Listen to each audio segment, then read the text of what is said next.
Dricus du Plessis est le genre de combattant qui divise. Le genre qui, en entrant dans la cage, amène aussi avec lui toutes les polémiques et les scandales qu'il entraîne. Dricus est le genre de combattant sur qui il y a 2 ans vous auriez pas misé une pièce, mais qui pourtant est aujourd'hui l'un des meilleurs combattants de l'UFC qui s'apprête à réaliser l'un des combats les plus excitants de l'histoire de sa catégorie. Il est aussi le genre de combattant que je détestais, jusqu'à ce que je me penche vraiment sur lui. Il me paraissait vraiment irrespectueux et méprisant, et même si j'aime toujours pas son trash talk en conférence de presse, j'ai compris que Dricus du Plessis ça se limitait pas juste à ça.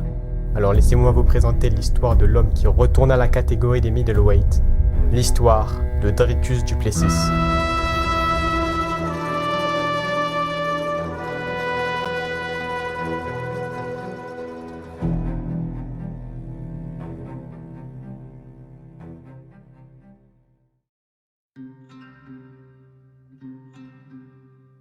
Dricus naît le vendredi 14 janvier 1994 à Welcome, une petite ville du centre de l'Afrique du Sud. Dricus grandit donc dans un contexte assez particulier, parce qu'il est tout simplement historique. Après plus de 35 ans de ségrégation raciale, l'apartheid est enfin aboli en juin 91. C'est aussi la libération de Nelson Mandela après 26 ans d'emprisonnement. Et enfin l'élection du tout premier président noir de l'Afrique du Sud. Je vous balance pas toutes ces infos au hasard, bien sûr elles auront un sens dans la suite de l'histoire. Bref, Dricus lui grandit bien éloigné de tout ça, dans une ferme assez modeste avec sa famille. Il est donc directement plongé dans le monde du travail dur et rigoureux avec son père qui lui fait faire des petits travaux de temps en temps. Mais là où Dricus va vraiment connaître cette notion de discipline, c'est dans les sports de combat dans lesquels il va baigner toute son enfance. Il démarre le judo à seulement 5 ans et après que son père ait installé un sac de frappe dans le garage, Dricus va se reconvertir en boxe thaï. Et il est pas le genre de garçon qui passe inaperçu au club.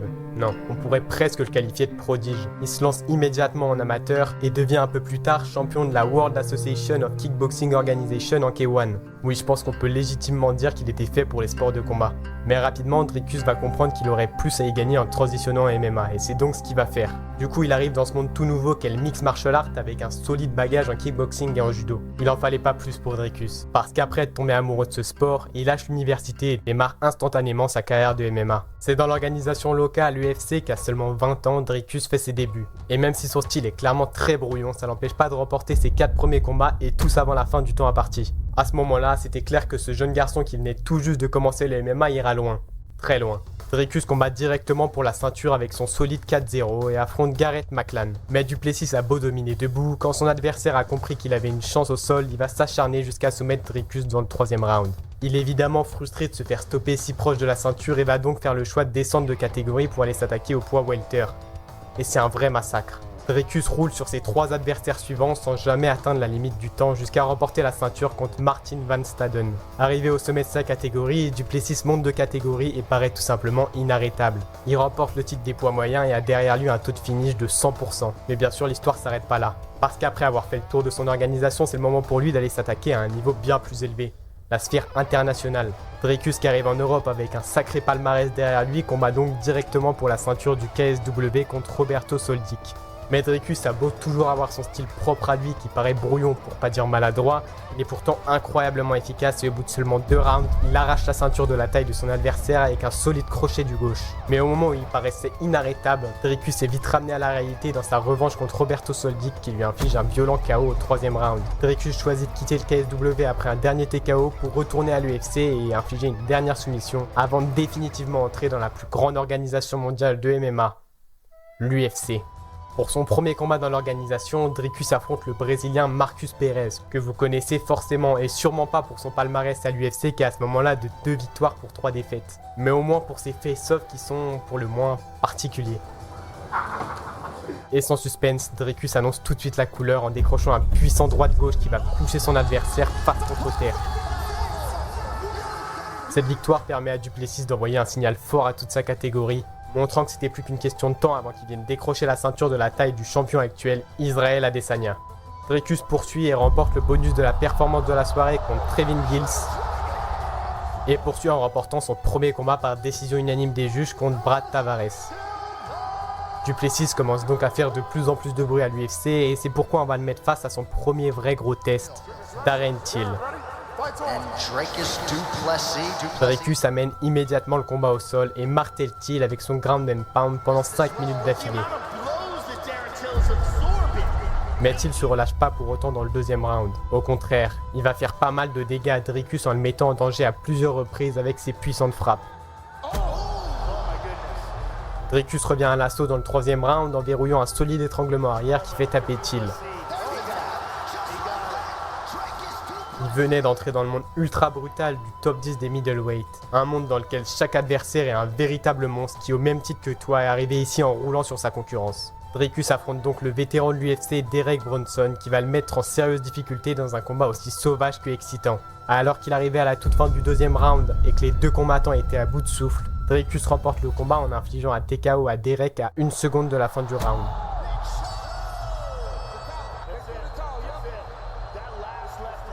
À ce moment-là, c'était clair que Dricus était devenu un sérieux danger pour le champion qui était toujours Adesanya. Mais pourtant, des deux, celui qui voulait le plus affronter l'autre, c'était justement Adesanya. Vous me demanderez alors pourquoi.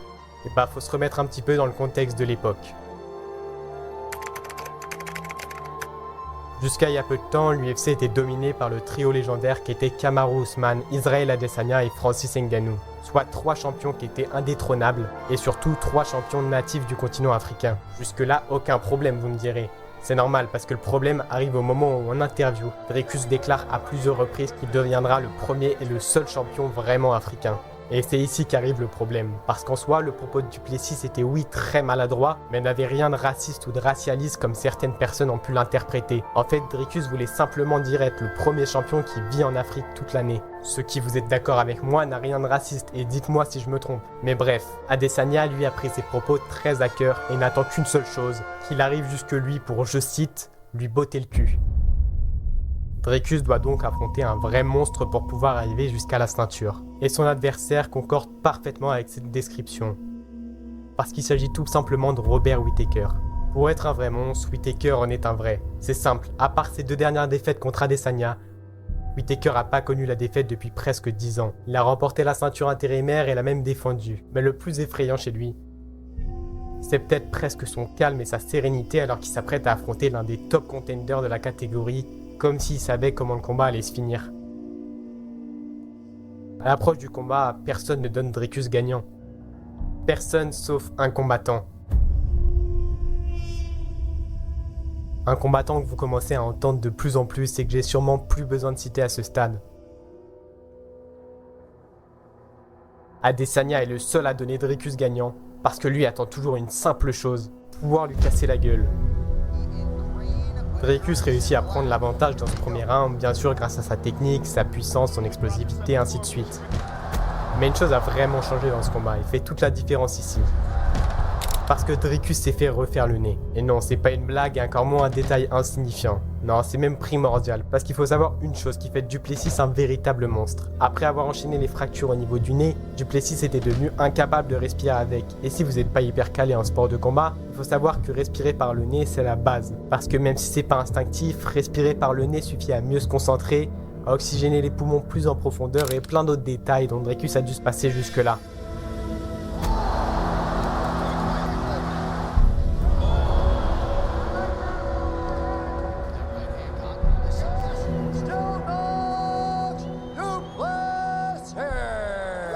Il était enfin temps pour Dricus d'affronter Israel Adesanya, mais malheureusement il va se blesser quelques temps avant le combat, ce qui l'empêche d'affronter le champion. Mais Adesanya lui doit quand même défendre son titre. Mais pas de souci pour l'UFC, ils vont lui mettre un contender pas trop dangereux et garder de côté leur super combat. Ils font donc appel à Sean Strickland, un très bon combattant bien sûr, mais qui a des années-lumière d'Adesanya, qui est l'un des plus grands, si ce n'est le plus grand middleweight de l'histoire de l'UFC. Certains parlaient d'un combat suicide pour Strickland, mais quand la cage se referme, seuls les gants se mettent à parler.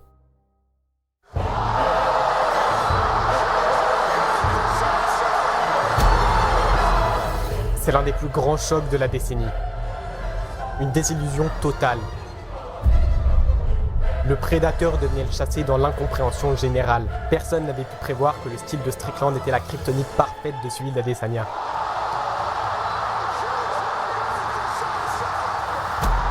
Après 5 rounds de pur massacre, l'histoire était officiellement marquée et Sean avait détrôné The Lifestyle Bender.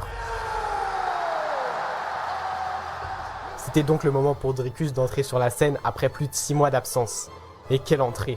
Avant même d'arriver dans l'octogone, Dricus était déjà rentré dans la tête de Shawn avec son trash talk tellement virulent et même allé jusqu'à poser des questions sur les limites éthiques du trash talk. Certains y voyant des paroles ultra choquantes et d'autres un juste retour de flamme pour Strickland, lui-même connu pour son trash talk hyper limite. Alors personnellement de base j'aime pas le trash talk, mais je dois avouer que quand Dricus va jusqu'à se moquer de l'enfance qu'a eu Shawn avec son père abusif, je comprends qu'un grand nombre de spectateurs n'aient pas apprécié. Mais le vrai combat commence dans la cage et nulle part ailleurs. Sauf qu'ici ça a rien d'un combat. C'est juste une véritable guerre, une boucherie entre les deux meilleurs combattants de la catégorie, prêts à sacrifier leur corps, leur santé et même leur vie pour réaliser leurs rêves.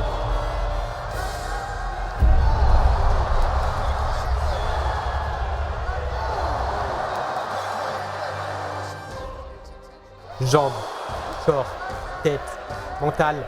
Après 25 minutes de combat, tout leur corps était brisé et un seul mot allait pouvoir mettre fin à cette confrontation. Un mot qui allait faire toute la différence.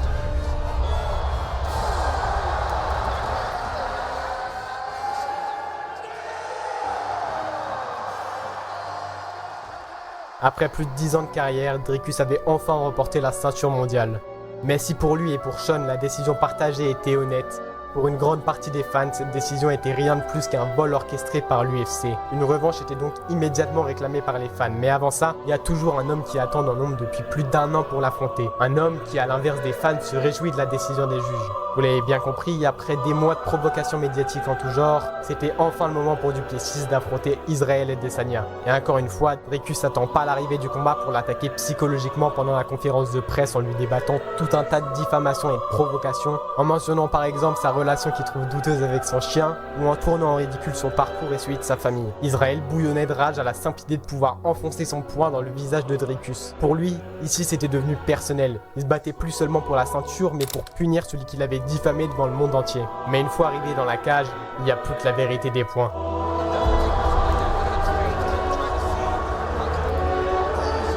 Et alors qu'Adesanya commence à prendre l'avantage jusqu'au 3e round grâce à son striking qui lui permet de contrer Du Plessis dans ses charges vers l'avant, Dricus va réussir à totalement inverser la tendance dans le 4e en connectant brutalement Israël, puis en l'emmenant au sol où il va ensuite pouvoir le soumettre.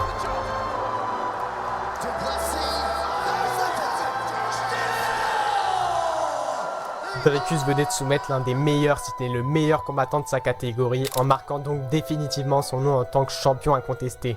Mais pour certains, battre Israël c'était pas un argument recevable. Il faut dire que Strickland l'avait fait 11 mois plus tôt. Non, le seul combat qui pouvait vraiment mettre tout le monde d'accord, c'était Dricus Du Plessis contre Sean Strickland.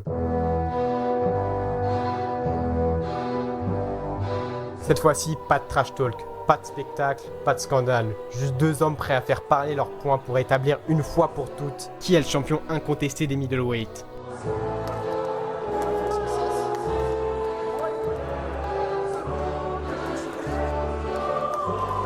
Et cette fois-ci, aucun doute possible, Du Plessis roule sur Strickland sans la moindre difficulté. Il a beau être touché par certaines des frappes de l'Américain, il les encaisse toutes sans broncher et en profite pour le dévisager en retour. Du Plessis, avec son style unique, réussit à totalement annihiler celui de Strickland en marquant sa domination absolue. Après 25 minutes passées dans la cage, Dricus remporte sa deuxième défense de titre en prouvant qu'il est bel et bien le champion incontesté à tous ceux qui pouvaient encore en douter.